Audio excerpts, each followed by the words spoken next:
아멘.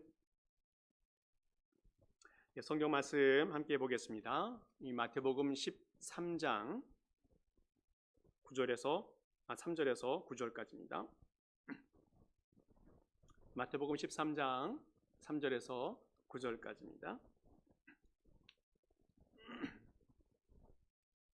우리 성경책도 보시고 또 스크린 보시면서 우리 교독하시면서 말씀 보겠습니다. 3절 제가 먼저 봅니다. 예수께서 비유로 여러 가지를 그들에게 말씀하여 이르시되 씨를 뿌리는 자가 뿌리러 나아가서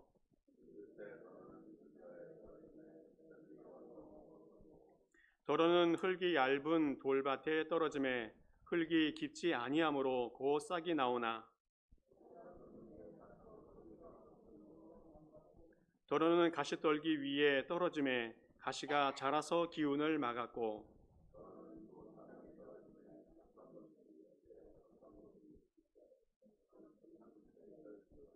함께 읽겠습니다. 귀 있는 자는 들으라 하시니라. 아멘.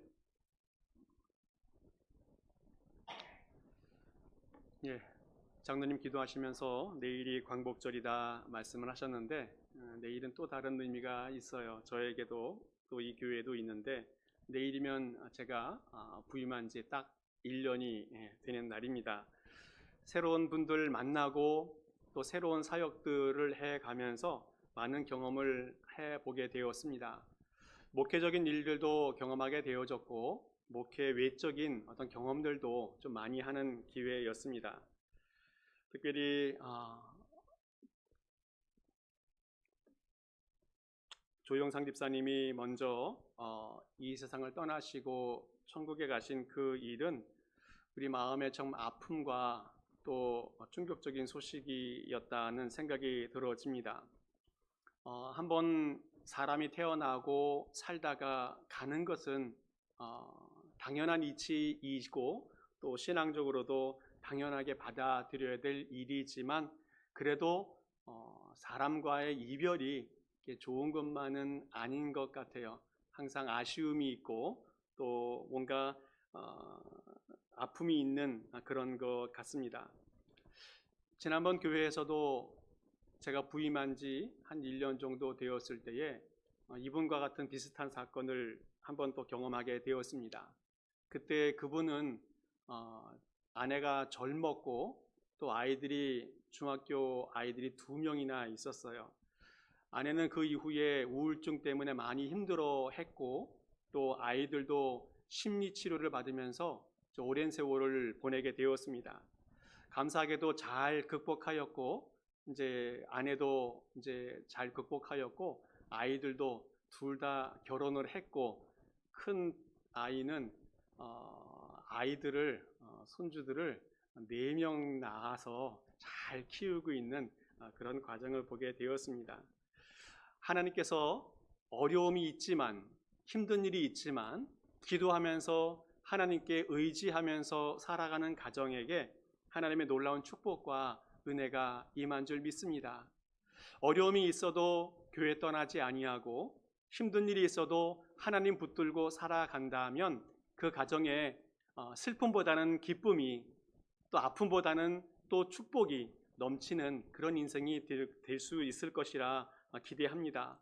우리 교회도 이 조 집사님을 통한 아픔이 또 어려움이 생겼지만 이것을 기도하는 과정을 통해서 잘 극복하고 이것이 오히려 우리에게 은혜가 되고 또 축복의 발판이 되는 또 우리 성도들이 사랑하게 되는 그런 기회가 되면 좋겠다, 그런 마음이 제 마음속에 있습니다. 우리 모든 성도님들 더 많이 기도하고 또 남은 절차에 더 많이 관심을 써주시면 좋겠다 하는 마음을 드립니다. 그리고 또 제가 이 교회에 와서 경험한 것 중에서 지난번에도 말씀드렸던 것처럼 농사일에 많이 경험을 하게 되었습니다. 종종 신방을 가면 말도 보고 양도 보고 또 농촌에 방문해서 여러 가지 곡식들이나 또 농작물들도 보면서 농사의 일에 많이 친숙해진 그런 모습을 보게 되어집니다. 우리 교회도 텃밭이 있고 또 성도님들도 텃밭이 있어서 곡식이 자라는 것을 매일매일 보고 또 듣고 그러면서 농사가 어떻게 되는지 많이 관심을 갖게 되었어요. 그러면서 제 마음속에 어떤 생각이 들었는가 하면 목회, 그다음에 곡식이 자라는 것, 이 두 가지는 좀 비슷하다는 생각이 많이 들었어요. 곡식이 자라는 것과 교회가 자라는 것은 비슷한 점이 많이 있습니다. 무엇이 같은가 하면 생명이 자라난다는 거예요. 생명이. 밭에서 곡식이 자라나는 생명이 자라나고 교회에서도 사람들의 생명이 자라가고 있다는 겁니다. 무엇이 자라는가 하면 생명이 자라기 위해서는 몇 가지 중요한 것이 있는데 시간이 필요해요. 교회 텃밭이 있어서 제가 아침에 저녁에 들락날락거리면서 고추가 많이 자랐나 또 오이가 자랐나 보면 안 자랐어요. 아무것도 안 자랐어요. 근데 어느 날 보면 훌쩍 자라 있는 것을 보게 되어집니다. 그러면서 제 생각에 시간이 필요하구나 하는 생각이 들었습니다. 이 교회도 사람이 자라기 위해서는 시간이 많이 필요하다는 거예요. 또 치료가 되기 위해서도 시간이 필요하다는 겁니다. 사람이 살아가다 보면 상처가 받을 수 있는데 시간이 지나면 그 상처도 치료될 수 있어요. 그래서 생명도 자라기 위해서는 시간이 필요하구나 하는 생각이 들어집니다. 또한 생명은 정성이 필요합니다. 정성이. 밭에도 물을 뿌리고 또 잡초도 뽑아주고 또 비료도 주어야 곡식이 잘 자라는 것처럼 사람도 성장하기 위해서는 어떤 정성이 필요한 것 같아요. 우리 교회에서도 이제 일꾼들을 세우고 자라가게 될 때에 많은 정성들을 들일 때 그 일꾼들이 잘 자라게 되는 줄 믿습니다. 또 하나 생명은 내 마음대로 안 된다는 거예요.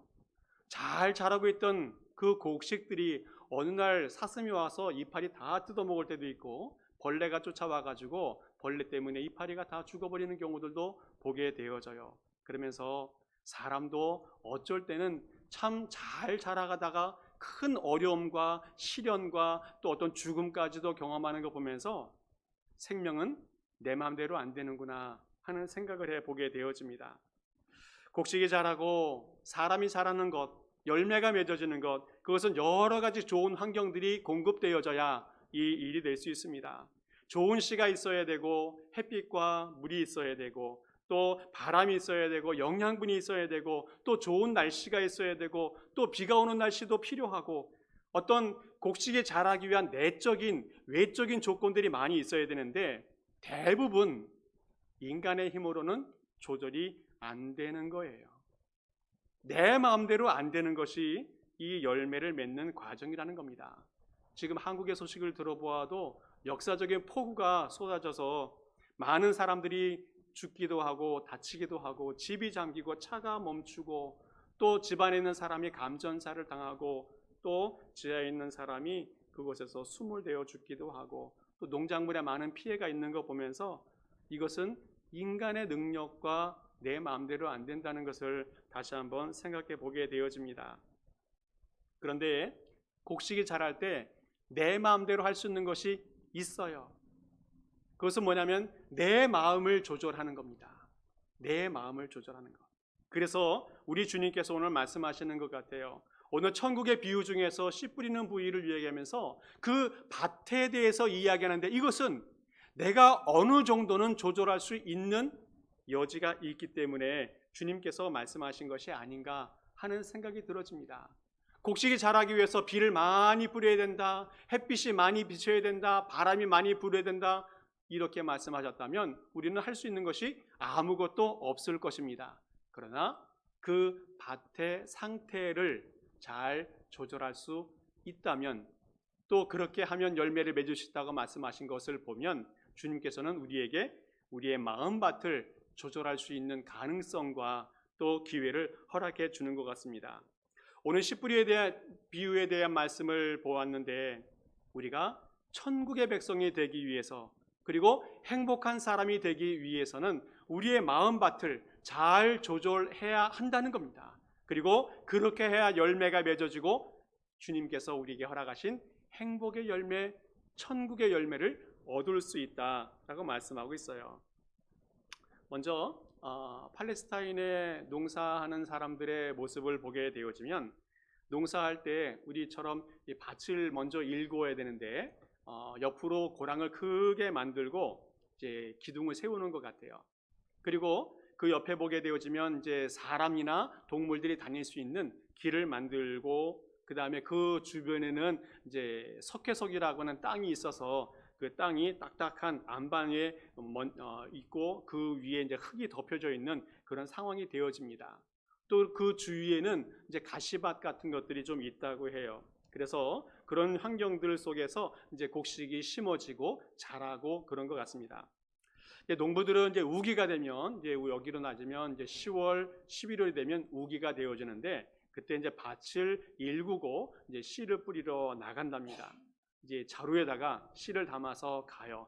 그리고서 이제 주머니나 또 바구니나 이런 데 담아가서 이제 씨를 뿌리게 되어지는데, 씨를 뿌릴 때 여러 군데 뿌리게 되어진답니다. 그러고 나서 이제 쟁기 같은 거로 씨를 다 덮어서 이제 곡식을 이제 자라도록 기회를 주게 되어지는데, 이제 씨를 뿌릴 때 밭에도 떨어지지만 그 사람들이 걸어다니는 길가에도 뿌려지게 되어지고, 또 그 옆에 안반 있는 그 흙 위에도 떨어지게 되어지고, 또 가시밭에도 떨어지는 상황이 되어진다는 겁니다. 여러 가지 조건, 여러 가지 밭에 떨어지게 되어지는데, 그 결과에 따라서 열매를 맺을 수도 있고 맺지 못할 수도 있다는 겁니다. 오늘 주님께서는 여러 가지 비유 과정 속에 이 씨는 하나님 말씀이다 라고 말씀하고 있고, 씨를 뿌리러 가는 사람은 예수 그리스도, 또 복음을 증거하는 사람을 이야기하고 있고, 또 씨를 받는 그 밭, 길가, 돌짝밭, 가시밭, 또 좋은 땅, 여기는 말씀을 받는 우리 인간의 마음을 상징하고 있습니다. 이것은 한 사람을 이야기할 수도 있지만 한 사람 안에 여러 마음의 상태를 이야기할 수도 있다고 오늘 말씀해 주고 있어요. 그래서 그 마음밭이 어떤가에 따라서 열매가 맺어질 수도 있고 맺지 못할 수도 있다는 말씀을 오늘 해주고 있습니다.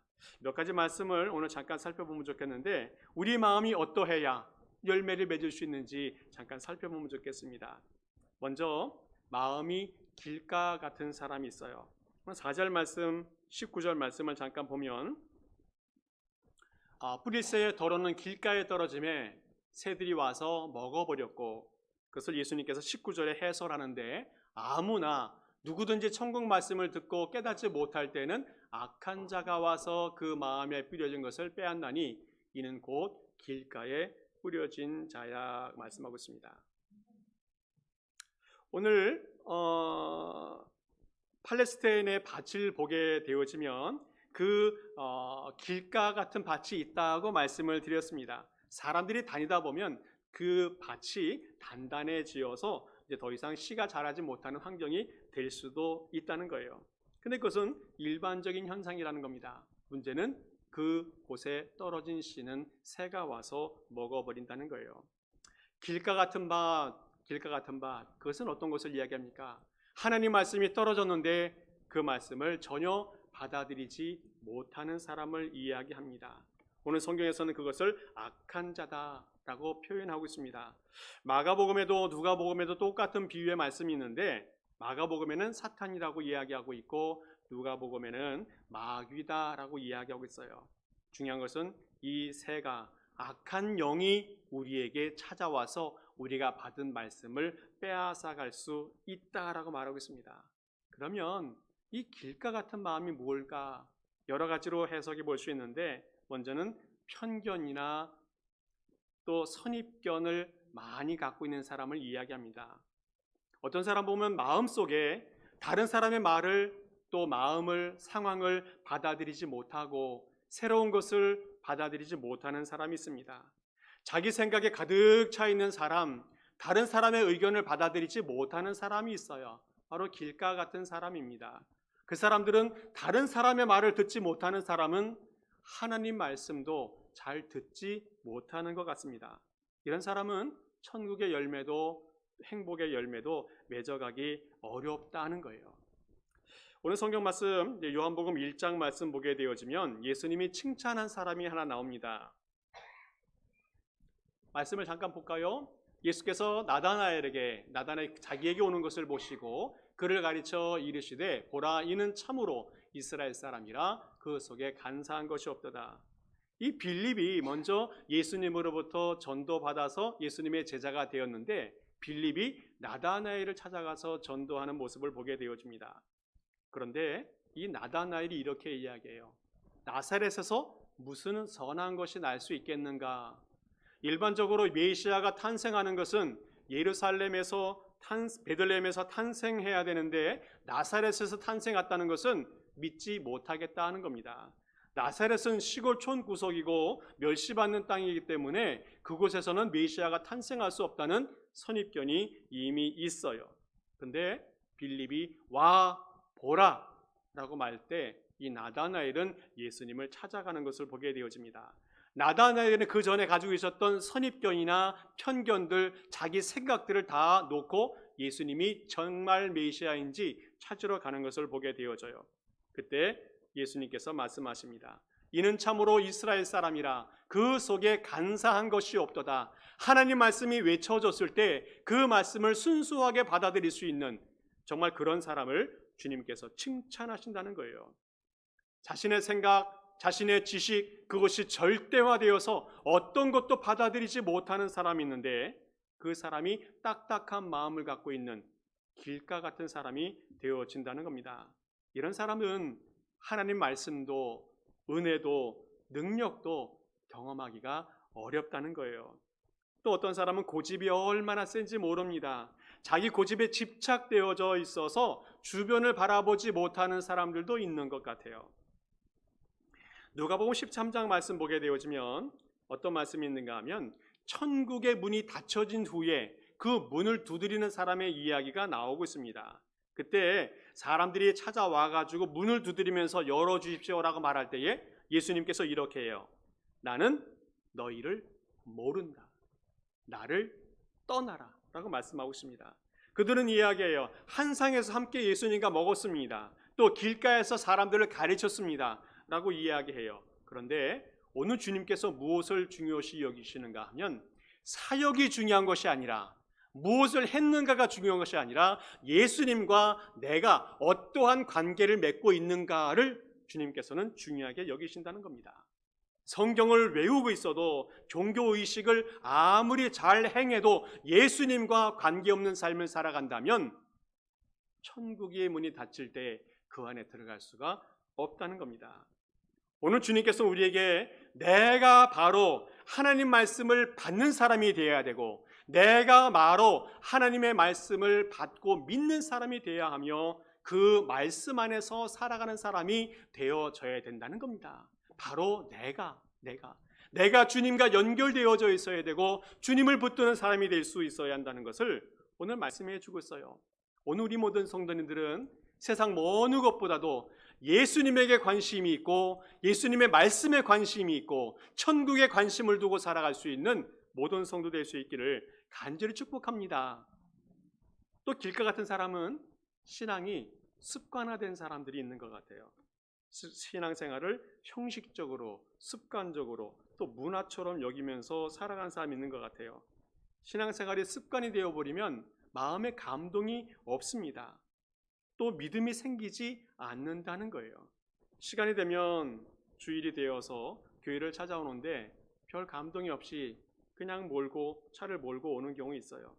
시계추 마냥 왔다 갔다 특별히 마음에 어떤 감동이나 변화가 없는 자동적으로 왔다 갔다 하는 사람이 있는 것 같습니다. 이런 사람이 바로 길가 같은 사람, 마음이 딱딱한 사람, 반질반질해서 어느 곳도 들어가지 않는 사람을 이야기해요. 종교적인 습관에 매어져 버리면 하나님의 구원의 역사가 일어나지 않는다는 겁니다. 어떻게 해야 됩니까? 우리 길가 같은 밭, 우리 주님께서는 깨뜨리라, 갈아엎어야 한다라고 말씀하고 있습니다. 오늘 내가 갈아엎어서 내 마음밭이 옥토가 될 수 있도록 준비해야 한다는 겁니다. 나 스스로가 내 밭에 굳어져 있는 것, 딱딱한 것을 해결하지 아니하면 주님께서 해결하신다는 거예요. 주님께서. 내가 갈아엎지 않을 때에 주님께서 갈아엎으실 수 있다는 겁니다. 내가 겸손하지 못하여 하나님 말씀을 잘 받지 못할 때에 주님께서 나를 거꾸로 드리고 겸손하게 하고 주님의 사람으로 만들어갈 때에는 아픔이 있어요. 시련이 있습니다. 그래서 나를 주님의 사람으로 만들어 가게 하신다는 거예요. 많은 사람들이 고난과 역경을 겪어가면서 하나님을 알게 되어지고 하나님의 은혜를 체험하고 손을 들고 주 앞에 나와 회개하는 경우들이 얼마나 많이 있는지 모릅니다. 그래도 그분들은 주님의 부르심을 받아 아픔과 고통이 있었지만 주님의 전에 나올 수 있다는 것은 큰 축복이라고 여겨집니다. 우리는 겸손하게 순수하게 하나님 말씀을 받아 내 마음이 옥토 같은 사람이 되어져야 된다는 겁니다. 그러면 하나님 말씀이 떨어졌을 때에 그 말씀이 생명이 되어지고 열매가 맺어지고 그래서 아름다운 천국의 역사가 우리의 삶에 나타날 수 있다는 겁니다. 오늘 두 번째로는 마음밭이 돌밭 같은 사람이 있는데 5절 6절 말씀 보게 되어지면 이렇게 말씀하고 있어요.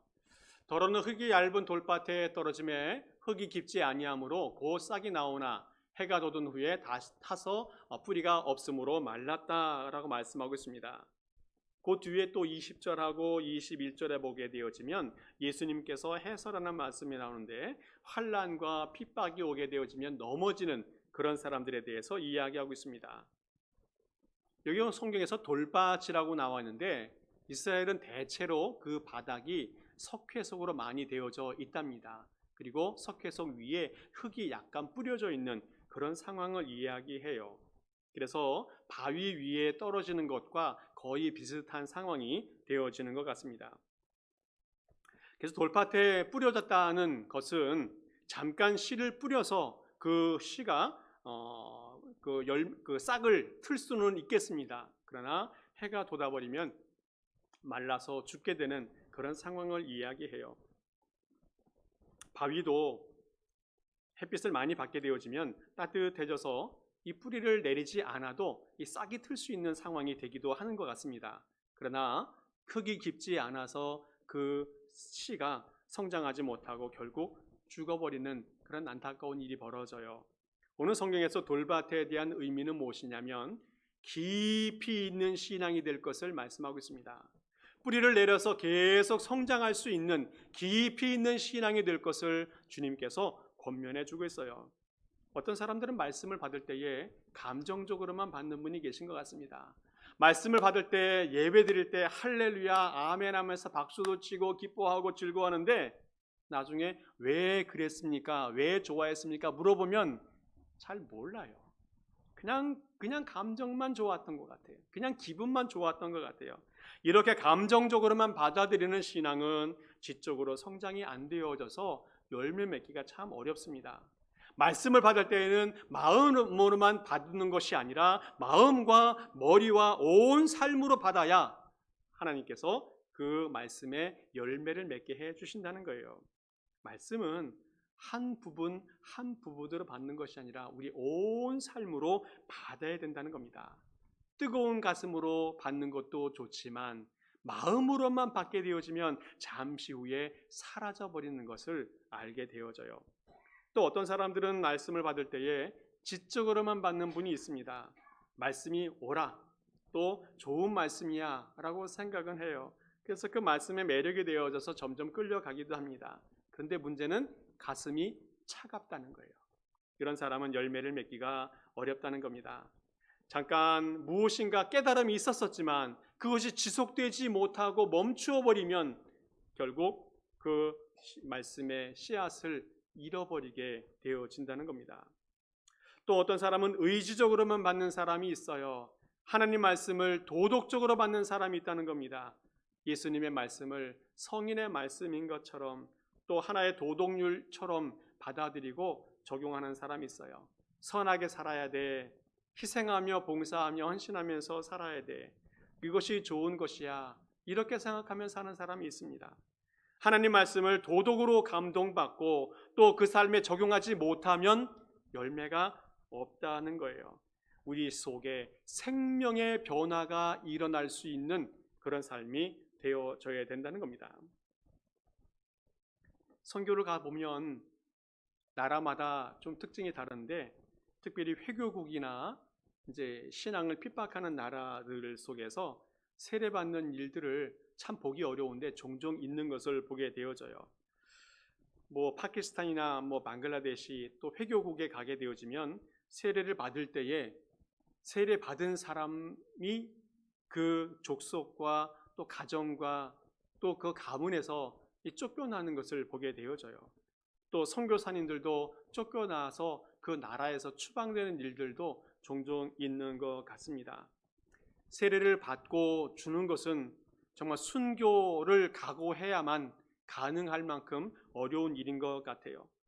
예수님을 믿는다는 것은 정말 생명을 걸고 큰 각오와 결단이 있어야만 가능한 일이 되어진다는 겁니다. 그래서 우리가 복음을 받을 때에 그냥 단순하게 쉽게 생각하지 않고 받아버리면 우리는 돌박 같은 마음이 될 수 있어요. 그래서 우리는 하나님 말씀을 받을 때에 정말 깊이 받아야 된다는 겁니다. 마음으로 받아야 되고 머리로 받아야 되고 우리의 삶으로, 온 삶으로 받아서 그 말씀에 열매를 맺어가는 사람이 되어줘야 된다는 겁니다. 하나님 말씀을 우리의 온 삶으로 받아 신중하게 받아 무겁게 받아서 그 말씀을 품고 있을 때에 그 말씀의 씨앗이 싹이 나고 열매가 맺어지는, 그리고 행복의 삶이 열려지는 축복이 있게 되어진다는 거예요. 오늘 성경에서 세 번째 밭을 이야기하는데 그것은 가시떨기를 이야기합니다. 가시떨기는 7절 말씀에 이렇게 이야기해요. 더러는 가시떨기 위에 떨어짐에 가시가 자라서 기운을 막았다라고 말하고 있습니다. 씨앗이 뿌려지다 보면 가시떨기에도 떨어지게 되어지는데 그 가시가 같이 자란다는 거예요. 그래서 기운을 막아서 그 열매를 맺어가기 어렵다는 겁니다. 가시가 함께 자라고 그 가시가 잎과 열매를 상처를 주고 또 줄기에 상처를 주고 그래서 자라지 못하게 한다는 거예요. 흙은 옥토여서 좋아서 싹이 트고 자랄 수는 있겠지만 잡초나 또 이 가시 때문에 더 이상 성장하지 못하는 그런 상황을 이야기해요. 영양분을 다 빼앗기고 많은 상처와 아픔 때문에 점점 자라지 못하고 결국 죽어버리는 그런 상황을 가시밭으로 이야기하고 있습니다.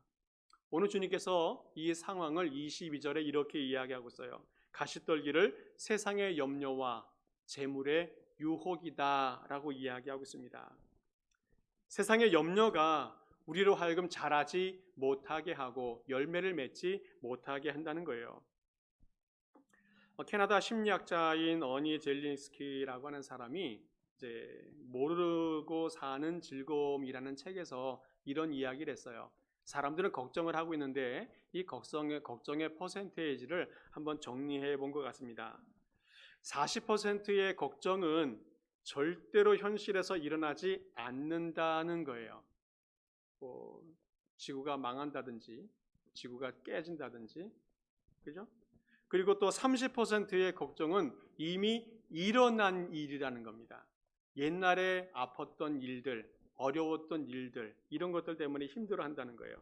또 22%는 아주 사소한 고민입니다. 별거 아닌데 그것 붙들고 이렇게 힘들어하는 사람이 22%의 걱정이 있다는 거예요. 그리고 4%는 우리 힘으로는 도저히 어쩔 수 없는 일이 있답니다.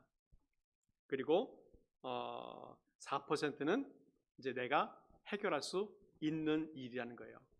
쭉 정리해 보면 우리가 고민하고 걱정하는 일 중에서 96%는 해결할 수 없는 문제라는 겁니다. 그러면 걱정할 필요가 없다는 거예요. 고민을 많이 하고 염려를 많이 해도 해결이 안 된다는 거예요. 나머지 4%만 우리가 해결할 수 있는 일이기 때문에 그것만 구별해서 잘 정리하면 우리가 편안하게 살아갈 수 있다는 거예요. 근데 많은 사람들은 쓸데없는 걱정과 불필요한 걱정에 시간을 많이 낭비하고 있다는 거예요. 걱정에 매여 살고 또 염려에 매여서 사는 사람을 우매한 사람이다 라고 말할 수 있겠습니다. 참으로 에너지를 많이 낭비하고 인생을 낭비하고 우리 인생이 망가지는 그런 길로 가고 있다는 거예요. 또한 주님께서는 이런 삶을 하나님 앞에 죄다라고 이야기해요. 하나님께 영광을 돌리고 하나님을 믿고 잘 살아가야 되는 사람이 그 많은 시간을 걱정하는 데 낭비하고 그 건강을 낭비하고 많은 물질을 낭비하고 그 가능성을 낭비해 버린다면 그것도 하나님 앞에 죄가 될 수 있다는 거예요. 또 성경에서 이 재리의 유혹이 있어요. 재물의 유혹. 그것은 이 돈 때문에 걱정하는 것을 이야기해요. 이 돈이 이 세상에 정말 중요한 것 아니겠습니까? 필요한 만큼은 벌어야 먹고 살 수가 있어요. 그런데 지나친 욕심이 있으면 이것도 문제가 되어진다는 겁니다. 사람이 그 재물 때문에 망가진다는 거예요. 야고보서 1장 말씀 보게 되어지면 오직 각 사람이 시험을 받는 것은 자기 욕심에 끌려 미혹된다. 욕심이 잉태한즉 죄를 낳고 죄가 장성한즉 사망을 낳는다. 결국 그 욕심이 지나친 욕심이 사망까지 이른다는 것에 대해서 말씀해 주고 있어요. 마태복음, 마가복음, 누가복음에 보게 되어지면 예수님과 예수님 주변에 이제 부자 청년이 찾아와서 이야기하는 내용이 나옵니다. 예수님, 내가 무엇을 해야 영생을 얻을 수 있습니까? 라고 묻지 않습니까? 그때 예수님께서 계명을 다 지켜라면서 여러 가지 계명들을 말씀해 주고 있어요. 이 청년이 다 지켰습니다. 다 지켰습니다. 그때 예수님께서 한마디 더 하시죠. 내가 가지고 있는 모든 것들을 다 팔아 가난한 자에게 주고 너는 나를 따르라 라고 말씀합니다. 그때 이 부자 청년이 재물이 많음으로 근심하며 돌아갔다라고 말하고 있습니다. 재물이 많아도 걱정이고 또 없어도 걱정이고 고민인 것 같아요. 이런 문제 때문에 아굴이라고 하는 사람이 잠언 30장에 이런 기도를 드렸어요. 하나님, 내게 두 가지 주께 구하오니 내가 죽기 전에 내게 거절하지 마옵소서. 곧 헛된 것과 거짓말을 내게서 멀리 하옵시고 나를 가난하게도 마옵시고 부하게도 마옵시고 오직 필요한 양식으로 나를 먹이시옵소서. 혹 내가 배불러서 하나님을 모른다 여호와가 누구냐 할까 하오며 혹 내가 가난하여 도둑질하고 내 하나님의 이름을 욕되게 할까 두려워함이니이다. 오늘 성경에서 무엇을 이야기합니까? 물질에 대한 욕심을 버리고 오직 하나님에 대한 절대적인 신앙을 갖고 살 것을 당부해 주고 있어요. 물질 때문에 아둥바둥하지 말고 물질에 너무 욕심을 내지 말 것을 주님께서 말씀하고 있습니다. 오직 하나님을 바라보고 오직 하나님의 천국, 오직 하나님과 함께 행복하게 살아갈 수 있는 그 삶을 추구할 것을 주님께서 말씀해 주고 있어요. 세상의 모든 염려와 걱정들을 주님께 맡기고 하나님을 바라보고 하나님을 신뢰할 수 있는 삶을 살아가는 것, 바로 그것이 천국의 삶인 것을 주님께서 말씀해 주고 있습니다. 마지막 마음밭이 좋은 땅이 있는 그런 사람에 대한 말씀을 하고 있습니다. 그 사람은 좋은 땅에 씨가 떨어져서 30배, 60배, 100배의 결실을 맺는다라고 말씀하고 있습니다. 그래서 23절에서는 말씀을 듣고 깨닫는 사람, 말씀을 듣고 깨닫는 사람을 그렇게 이야기하고 있어요. 좋은 땅이라고 하는 것은 씨가 뿌려져서 수분도 있고 공기도 있고 햇빛도 있고 좋은 조건들을 잘 갖추어서 방해되는 것이 다 제거되어져서 열매를 맺어가는 그런 순수한 땅을 이야기하고 있습니다. 마가복음에도 누가복음에도 계속 30배, 60배, 100배를 강조해 주고 있어요. 오늘 좋은 땅이라고 하는 것은 하나님 말씀을 듣고 순종하고 깨닫고 그래서 열매를 맺어가는 사람을 이야기합니다. 그런 대표적인 사람을 마태복음 8장에서 이야기해 주고 있어요. 백부장 이야기가 나오는데 자기 하인이 병이 들어 고통을 받고 있는 그 상황 속에서 백부장이 예수님을 찾아오지 않습니까? 그때 이렇게 말해요. 예수님, 다만 말씀으로만 하옵소서. 다만 말씀으로만 하옵소서. 그러면 내 하인이 낫겠습니다. 라고 이야기해요. 오직 백부장의 믿음은 어떤 믿음입니까? 오직 말씀, 오직 믿음으로만 살겠다는 그런 좋은 옥토 같은 마음을 이 백부장이 가지고 있어요. 예수님이 이 말을 듣고 그 믿음과 그 마음 상태를 보고 얼마나 기뻐하셨는지 몰라요. 그래서 예수님이 그 마음을 보시고 정말 축복하고 칭찬해 주는 말씀이 나옵니다. 그래서 10절에 이렇게 축복하고 있어요. 내가 진실로 너희에게 이르노니 이스라엘 중 아무에게서도 이만한 믿음을 만나보지 못하였다. 정말 최고의 믿음을 보았다라고 주님께서 이 백부장을 칭찬해 주는 것을 보게 됩니다. 그리고 가라, 내 믿음대로 될지어다. 내 믿음대로 될지어다. 얼마나 축복된 말씀입니까? 그 가진 믿음대로 되어질 것이다라고 주님이 축복해 주었어요. 그리고 그 즉시 하인이 나았다 말씀하고 있습니다. 백부장은 정말 예수님의 말씀을 순수하게 받는 100% 신뢰하는 그런 옥토 같은 마음밭을 갖고 있었어요. 그래서 예수님이 칭찬하시고 인정하시고 축복해 주시고 그리고 그 소원을 다 응답해 주신 것을 보게 되어집니다. 오늘 우리는 좋은 마음의 밭을 가지고 살아가는 성도가 되었으면 좋겠습니다. 그 밭에 하나님 말씀이 쓰러지면 그것이 정말 천국이 되어지고 그 열매를 통해서 우리에게 행복의 열매가 가득 차게 되어진다는 겁니다. 말씀을 정리합니다. 씨는 그 안에 생명이 있습니다. 그래서 심어 놓기만 하면 자연히 싹이 트고 열매가 나타나게 되어집니다. 말씀도 마찬가지입니다. 말씀도 그 안에 능력이 있습니다. 그래서 받기만 하면 언제든지 싹이 나고 줄기가 나고 열매가 맺어질 수 있습니다. 누구든지 그 말씀을 받게 되어지면 변화되어지고 새로워지게 되어지고 천국의 백성이 되어지고 행복하게 될 수가 있습니다. 중요한 것은 우리의 마음의 상태라는 거예요. 어떠한 마음으로 어떠한 자세로 하나님 말씀을 받았는지에 따라서 그 말씀이 열매를 맺을 수 있는지 없는지가 결정이 되어진다는 겁니다. 오늘 우리는 이 씨 뿌리는 자의 비유를 통해서 굳어진 마음이 있을 수도 있는데 또 악한 자가 빼앗아 갈 수도 있는데 세상의 유혹 때문에 힘들어할 수도 있는데 우리의 마음을 그 상황 속에서도 잘 지켜가는 그런 성도가 되기 바랍니다. 우리의 마음을 잘 굳게 지킬 수 있기 바랍니다. 문제가 있는 것들은 뽑아내고 영양분과 좋은 것들을 공급하여 주어서 우리의 마음이 항상 좋은 밭이 되어질 수 있기를 축복합니다. 그러면 주님께서 우리 안에 천국의 열매를 맺어줄 수 있고 그 천국의 열매를 통해서 우리가 행복하게 살아갈 수 있게 해주십니다. 우리가 좋은 밭이 되기 위해서는 날마다 기도하면서 주님의 은혜를 공급받아야 돼요. 말씀의 영양분을 잘 공급받아야 합니다. 그러면 성령께서 이슬처럼 내려서 우리에게 은혜를 베풀어 주시고 열매도 맺게 하시고 행복도 얻게 해 주실 것입니다. 우리 모든 성도님들 영원토록 주님과 천국에서 또 이 땅에서 행복하게 또 천국의 열매를 풍성하게 맺어가는 복된 백성 될 수 있기를 간절히 축복합니다. 기도하겠습니다. 하나님 아버지 감사합니다. 예수님께서 말씀으로 우리에게 찾아와 주셔서 우리의 생명이 되시니 감사드립니다. 행복이 되어 주시니 감사를 드립니다.